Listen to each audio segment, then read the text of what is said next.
अस्सलाम वालेकुम viewers, welcome to pips finder. उम्मीद करता हूँ आप सब लोग खैरियत से होंगे। चलें जी, अपने वीकली एनालिसिस को स्टार्ट करते हैं और सबसे पहले एक नज़र डाल लेते हैं इकोनॉमिक कैलेंडर पर। अगर इकोनॉमिक कैलेंडर को देखें तो नेक्स्ट वीक जो है वो हमारे पास इन्फ्लेशन का डेटा आ रहा है।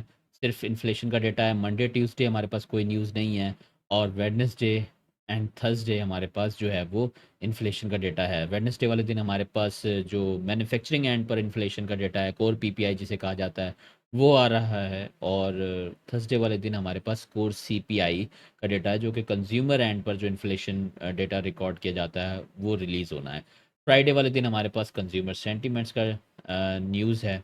इसके अलावा हमारे पास कोई न्यूज़ नहीं है। तो नेक्स्ट वीक भी इम्पॉर्टेंट है और इन्फ्लेशन का डेटा काफ़ी इम्पेक्ट करेगा कि आने वाले दिनों में जो इंटरेस्ट रेट है वो क्या वो 25 बेस पॉइंट कम करेंगे या इससे ज़्यादा भी कर सकते हैं। तो ये डिपेंड करेगा इन्फ्लेशन के ऊपर। अगर इन्फ्लेशन जो है वो डिक्रीज़ होती है तो माइट भी चांसेस हैं कि वो 25 बेस पॉइंट से ज़्यादा भी रेट कट हो सकते हैं। और अगर इन्फ्लेशन का डेटा हाई रहा तो आई थिंक सो कि जस्ट 25 बेस पॉइंट ही कट करेंगे सितंबर में। तो देखते हैं। अभी फ़िलहाल इन्होंने सीपीआई की जो फोरकास्ट की हुई है वो 20 जो सीपीआई फोरकास्ट की हुई है वो 2.9% का फोरकास्ट है, जो कि प्रीवियस मंथ जो है वो 2.7% था। तो आई थिंक सो कि 25 बेस पॉइंट ही मार्केट में वो कम करेंगे इंटरेस्ट रेट। बट ये एक्चुअल जो डेटा आएगा उस पर डिपेंड करेगा। बाकी चलते हैं हम अपने गोल्ड के चार्ट पर, और गोल्ड के चार्ट पे सबसे पहले हम वीकली टाइम फ्रेम को देख लेते हैं। वीकली टाइम फ्रेम पर अगर हम देखें तो यहाँ पर जो लास्ट वीक की कैंडल क्लोज हुई है वो काफ़ी स्ट्रॉन्ग कैंडल क्लोज की है और एक मोमेंटम कैंडल जो है वो हमें यहाँ पर देखने को मिल रही है। अच्छा, वीकली चार्ट पर मार्केट ने एक इम्बैलेंस भी क्रिएट कर दिया है। तो अब जब तक मार्केट इस इम्बैलेंस को ब्रेक नहीं करती तब तक प्राइसेस जो हैं वो डाउन नहीं आ सकती, या एक बेरिश ट्रेंड जो है वो गोल्ड में स्टार्ट नहीं हो सकता।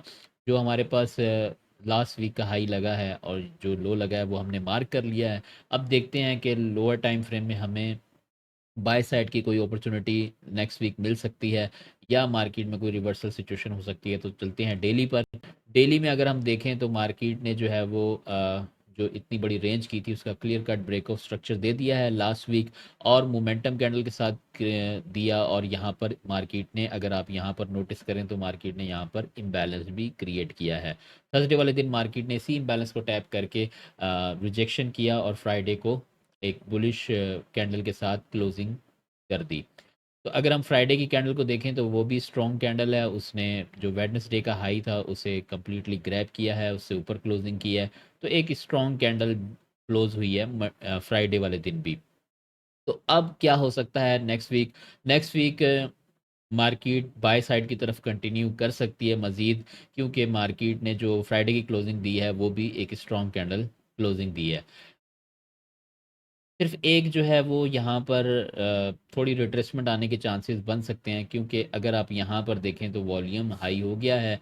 बट ये रेयर केस है। अगर होता है तो मार्केट को मंडे वाले दिन की कैंडल इस लो से नीचे क्लोज करनी पड़ेगी। अगर मंडे वाली कैंडल जो है वो एक इंगल्फ बनाने में, बेरिश इंगल्फ बनाने में कामयाब हो जाती है तो प्राइसेस मज़ीद ड्रॉप कर सकती हैं और वीकली लो तक आ सकती हैं। और जो वीकली इम्बैलेंस पड़ा हुआ है फिर वहाँ से हमें एक अच्छी बाइंग अपॉर्चुनिटी देखने को मिल सकती है अराउंड दिस एरिया के पास से। ठीक है, जो कि थोड़ा सा मुश्किल लग रहा है। माइट बी पॉसिबल सीपीआई पर ऐसा हो सके, लेकिन ऐसा होने के लिए भी जो मंडे की कैंडल है उसका बेरिशिंग गल्फ बनना लाजमी है। अगर बेरिशिंग गल्फ बन जाती है तो फिर हम सेलिंग अपॉर्चुनिटी नेक्स्ट वीक के लिए देख सकते हैं। Otherwise by side he plan करना ज़्यादा बेहतर रहेगा। अच्छा जी, बाकी अगर बाय साइड प्लान करें तो वो किस तरह कर सकते हैं? अगर मार्केट प्राइसेस जो हैं वो हमें इस एरिया के पास, जैसे कि ये एक यहाँ पर मार्केट ने हैमर कैंडल बनाया और इसका ब्रेकआउट दे दिया। तो अगर मंडे वाले दिन प्राइसेस जो हैं वो इस हैमर कैंडल के टेस्ट पर मिल जाती हैं, जो कि प्राइस बनती है अराउंड 3560 के पास। अ, बिल्कुल यही यही प्राइस बनती है 3560 के पास। अगर प्राइसेस मिलती हैं तो यहाँ से एक बुलिश अपॉर्चुनिटी देखी जा सकती है। अब चलते हैं 4 आवर के टाइम फ्रेम पर, और 4 आवर के टाइम फ्रेम पर अगर हम देखें तो मार्केट ने क्लियर कट 4 आवर पर भी ब्रेकआउट स्ट्रक्चर किया है वीकली क्लोजिंग करने से पहले, और यहाँ पर भी मार्केट ने एक इम्बैलेंस क्रिएट कर दिया है। तो माइट बी पॉसिबल मार्केट जो है वो मंडे वाले दिन इस इम्बैलेंस में टैप करे, और इस 4 आवर कैंडल का लो स्वीप करने के बाद, इस इम्बैलेंस से सपोर्ट लेने के बाद मार्केट अनदर ब्रेक यहाँ पर दे सकती है। ठीक है, लेकिन अगर मार्केट इस इम्बैलेंस से नीचे क्लोजिंग करने में कामयाब हो गई तो फिर जो है मार्केट में कुछ सेलिंग आ सकती है। अराउंड दिस लो तक मार्केट प्राइसेस जो है वो सेल साइड की तरफ ड्राइव कर सकती हैं। बट जब तक इस एरिया से नीचे कोई भी H4 की कैंडल क्लोज नहीं होती, हमें स्टिल जो है वो बाय साइड की अपॉर्चुनिटीज़ को फाइंड करना चाहिए। 1 आवर पर अगर हम आएँ तो 1 आवर पर भी सेम सिचुएशन है। 1 आवर पर भी मार्केट ने ब्रेक ऑफ स्ट्रक्चर कंडक्ट किया फ्राइडे वाले दिन, और यहाँ पर हाई वॉल्यूम एक्टिविटी हुई है। Just this high volume activity जो है ना, ये थोड़ा-सा हमें मंडे वाले दिन थोड़ी सेलिंग देखने को मजबूर कर रही है बिफोर न्यूयॉर्क। तो न्यूयॉर्क ओपन होने से पहले-पहले मंडे वाले दिन आप सेलिंग कर सकते हैं। कहाँ तक के लिए? फ़र्स्ट ऑफ ऑल यहाँ पर जो मार्केट ने हाई वॉल्यूम यहाँ पर टेस्ट किया है, ठीक है? मार्केट अगर इसको स्वीप करती है तो यहाँ तक आप जो है वो इसको सेल देख सकते हैं। लेकिन इसके स्वीप होने के बाद अगर कोई आपको बाइंग एविडेंस मिलता है इन लोअर टाइम फ्रेम, तो डेफिनेटली जो है वो बाय साइड प्लान करना चाहिए, लेकिन अपॉन गेटिंग द एविडेंस। ठीक है, मार्केट मंडे वाले दिन इस लो को स्वीप करती है और M5 में कोई बुलिश स्ट्रक्चर बिल्ड होता है या कोई बुलिश कैंडलिस्टिक पैटर्न बनता है, तो आप यहाँ से बाय साइड को प्लान कर सकते हैं। लेकिन अगर मार्केट क्लियरली कट इसको ब्रेक कर देती है और किसी किस्म का कोई एविडेंस नहीं देती, तो फिर हमें इस एरिया के पास से बाइंग को देखना चाहिए, जो कि मैंने आपको डेली में भी बताया कि 3560 का एरिया। तो ये एग्जैक्टली 3560 का एरिया बन रहा है। ये जोन आप अपने चार्ट पर मार्क कर सकते हैं। यहाँ पर अगर हम देखें तो यहाँ पर पीछे से एक बुलिश ट्रेंड लाइन भी बन रही है, जिसकी सपोर्ट एग्जैक्टली यहाँ पर आएगी। तो हमारे लिए जो नेक्स्ट वीक के लिए जो बाइंग एरिया बन रहा है, वो या तो मार्केट इस लिक्विडिटी को स्वीप करे और उसके बाद हमें कोई बाइंग अपॉर्चुनिटी देखनी चाहिए, और या फिर मार्केट इस एरिया पर मिलकर हमें कोई एविडेंस दे दे, देन हमें बाइंग अपॉर्चुनिटी देखनी चाहिए। सेलिंग के लिए क्या हो सकता है? सेलिंग के लिए ये हो सकता है कि मार्केट जब मंडे वाले दिन ओपन हो तो यहाँ इस हाई को स्वीप करे, यहाँ पर काइंड ऑफ डबल टॉप का कुछ सिनेरियो बनाए और फिर इस नेक लाइन को ब्रेक करे। अगर मार्केट इस तरह का कुछ करती है और फिर इस लेवल पर आती है, तो यहाँ से फिर आपने बाइंग नहीं देखनी, बल्कि फिर आप जो है वो, अगर यहाँ डबल टॉप बनकर मार्केट इस नेक लाइन को ब्रेक करती है, तो फिर आप यहाँ से इस एरिया के पास से सेलिंग को देख सकते हैं और यहाँ तक आप फर्स्ट टारगेट ले सकते हैं। फिर बाइंग अगर देखी जाए तो वो इस एरिया के पास से 3560 3550 के एरिया के पास से जो है वो हमें बाइंग देखनी चाहिए। तो ये है छोटे से एनालिसिस गोल्ड के लिए फॉर द नेक्स्ट वीक। अब चलते हैं हम ज़रा BTC पर। BTC पर अगर हम देखें तो BTC ने जो है वो, अगर मंथली कैंडल देखें तो इसने अपनी प्रीवियस मंथ की कैंडल का हाई जो है वो स्वीप किया हुआ है मंथली चार्ट पर, और चांसेस हैं कि मार्केट जो है वो इस मंथली कैंडल का लो भी स्वीप कर सकती है। ठीक है, बट अभी जो है वो करंट कैंडल रनिंग है और चांसेस ये हैं कि मार्केट इस मंथली लो को भी स्वीप कर सकती है। वीकली टाइम फ्रेम पर अगर हम आते हैं तो वीकली टाइम फ्रेम में मार्केट ने क्या किया कि यहाँ पर एक ब्रेक ऑफ स्ट्रक्चर कंडक्ट किया। ब्रेक ऑफ स्ट्रक्चर कंडक्ट करने के बाद इस हाई को क्रिएट किया और इस हाई को यहाँ पर स्वीप किया है। स्वीप करने के बाद मार्केट ने रिट्रेसमेंट स्टार्ट की है, और रिट्रेसमेंट लेते हुए मार्केट ने यहाँ पर एक इम्बैलेंस क्रिएट कर दिया है वीकली टाइम फ्रेम में। तो माइट बी पॉसिबल मार्केट जो है वो इस वीकली टाइम फ्रेम के इम्बैलेंस को टैप करने के बाद इस मंथली लो को ग्रैब कर सकती है। ठीक है, और इस मंथली लो को ग्रैब करने के बाद फिर शायद कोई बुलिश मोमेंटम मार्केट के अंदर आए और एक नया हाई क्रिएट हो, और इस मंथली लो के एग्जैक्ट नीचे यहाँ पर हमारे पास वीकली डिमांड भी देखने को मिलती है। तो अगर आप BTC में बाइंग देखना चाहते हैं तो आपको इस एरिया से नीचे नीचे 105 104 से नीचे नीचे जो है वो आपको बाइंग देखनी चाहिए, और अगर आप सेलिंग देखना चाहते हैं तो इस इम्बैलेंस एरिया का वेट करना चाहिए। अब चलते हैं डेली में और देखते हैं डेली में भी मार्केट इसी सिचुएशन को डिफेंड करती हुई नज़र आती है कि नहीं।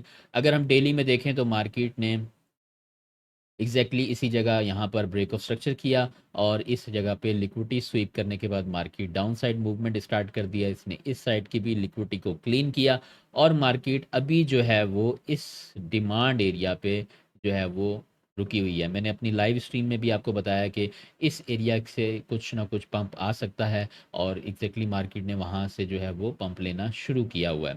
ठीक है, तो अब ऐसा नज़र आ रहा है कि मार्केट जो है वो, ये जो हमारे पास वीकली में इम्बैलेंस था, एग्जैक्टली उसी जगह पर डेली का भी इम्बैलेंस है। और अगर आप यहाँ नोट करें तो यहाँ पर मार्केट ने इक्वल हाइज भी क्रिएट किए हैं इस जगह पर। तो ऐसा लग रहा है कि मार्केट जो है वो इन इक्वल हाइज को ग्रैब करके इस इम्बैलेंस एरिया से डाउन साइड मूवमेंट स्टार्ट कर सकती है और मंथली के लो को ग्रैब कर सकती है। लेकिन अभी फ़िलहाल जो है वो हमें बाय साइड देखना चाहिए जब तक ये इक्वल हाइज की लिक्विडिटी हंट नहीं हो जाती। ठीक है, और एग्जैक्टली इसी एरिया पर ये एक ट्रेंड लाइन है जो कि मैंने यहाँ से कॉपी करके यहाँ पेस्ट की है। तो एग्जैक्टली यहाँ पर एक हमें एंगुलर रेजिस्टेंस भी देखने को मिलती है इस इम्बैलेंस एरिया पे। तो अगर कोई बीटीसी में सेलिंग देखना चाहता है तो उसे इस एरिया का वेट करना चाहिए, और अगर बाइंग देखनी है तो बाइंग के लिए ये इम्बैलेंस बहुत इंपॉर्टेंट है डेली का, जो कि मैंने आपको यहाँ पर मार्क करके दिया है। एग्जैक्टली आप यहाँ पर देख सकते हैं, यहाँ पर मंथली लो है। अगर मार्केट इस मंथली लो को स्वीप करती है तो इस इम्बैलेंस एरिया के पास से, जो कि अराउंड 1,04,000 के पास बनता है, तो आप 1,04,000 से जो है वो एक अच्छी बाइंग एक्सपेक्ट कर सकते हैं। ठीक है, तो अब ज़रा 4 आवर पे भी देखते हैं कि अगर 4 आवर पे भी ये स्टोरी जो है वो अलाइन हो रही है कि नहीं। अगर 4 आवर पर भी देखें तो मार्केट ने यहाँ पर एक लो लगाया, यहाँ पर काइंड ऑफ ब्रेकअप स्ट्रक्चर किया, और मार्केट ने यहाँ पर एक इक्वल हाइज भी क्रिएट कर दिए जो कि मैंने आपको डेली में भी दिखाए। तो माइट भी possible market in equal highs को ग्रैब कर सकती है, और इस एरिया के पास से, जो कि 1,15,000 का एरिया बन रहा है, इस एरिया के पास से मार्केट ड्रॉप दे सकती है। और अगर हम यहाँ पर देखें तो मार्केट ने यहाँ पर मॉर्निंग स्टार का एक पैटर्न बनाया है जिसका प्रॉपर मार्केट टेस्ट करके अब थोड़ा बहुत ऊपर की तरफ मूवमेंट स्टार्ट कर दिया है। ठीक है, 1 आवर पर हम आते हैं इन्हीं लेवल्स को रिफाइन करते हुए। तो 1 आवर पे मैंने फ्राइडे वाले दिन इसमें बाइंग रिकमेंड की हुई थी, तो वहाँ पर उसने कुछ रिस्पॉन्स दिया बाय साइड पर, और उसके बाद फिर मार्केट जो है वो इस डिमांड की तरफ आई है, और इस डिमांड से सपोर्ट लेने के बाद मार्केट जो है वो अपसाइड का मूवमेंट स्टार्ट कर रही है। तो 1 आवर पर भी ऐसा लग रहा है कि मार्केट जो है वो टिपिकली नेक्स्ट वीक थोड़ा बहुत बुलिश रह सकती है। कहाँ तक? मार्केट जो है वो इन इक्वल हाइज को ग्रैब करने के लिए बाय साइड की तरफ जा सकती है, और फिर ये जो 1 आवर पे सप्लाई नज़र आ रही है जो कि डेली के इम्बैलेंस के साथ अलाइन कर रही है, एग्जैक्टली इस जगह से जो है वो हमें सेलिंग देखने को मिल सकती है, जिसका पहला टारगेट यहाँ पर होगा, एंड देन मंथली लो। तो अगर आप सेलिंग प्लान करना चाहते हैं तो आपके लिए 1,14,000 से ऊपर ऊपर जो है वो सेलिंग प्लान करना जो है वो ज़्यादा फिजिबल होगा। और अगर आप बाइंग करना चाहते हैं तो आपको बाइंग के लिए जो है वो फिर इस एरिया का वेट करना पड़ेगा, जो कि मंथली लो से नीचे आपके पास एक डेली इम्बैलेंस नज़र आ रहा है। तो ये थे छोटे से एनालिसिस नेक्स्ट वीक के लिए गोल्ड और बीटीसी के। बाकी मज़ीद एनालिसिस के लिए और मार्केट अपडेट्स के लिए आप हमें ज्वाइन कर सकते हैं हमारे लाइव स्ट्रीम सेशन में, जो कि every Monday to Friday in New York session होता है। और अब कोशिश करेंगे कि हम एशियन और यूके सेशन को भी कवर करने की कोशिश करें। तो आप लोग हमें लाइव स्ट्रीम में ज्वाइन कर सकते हैं। जिन लोगों ने हमारे चैनल को सब्सक्राइब नहीं किया, काइंडली सब्सक्राइब करें और लाइक का बटन लाजमी प्रेस कीजिएगा। Thank you so much. इंशाल्लाह मुलाकात होती है मंडे वाले दिन लाइव स्ट्रीम सेशन में। तब तक के लिए अल्लाह हाफिज़।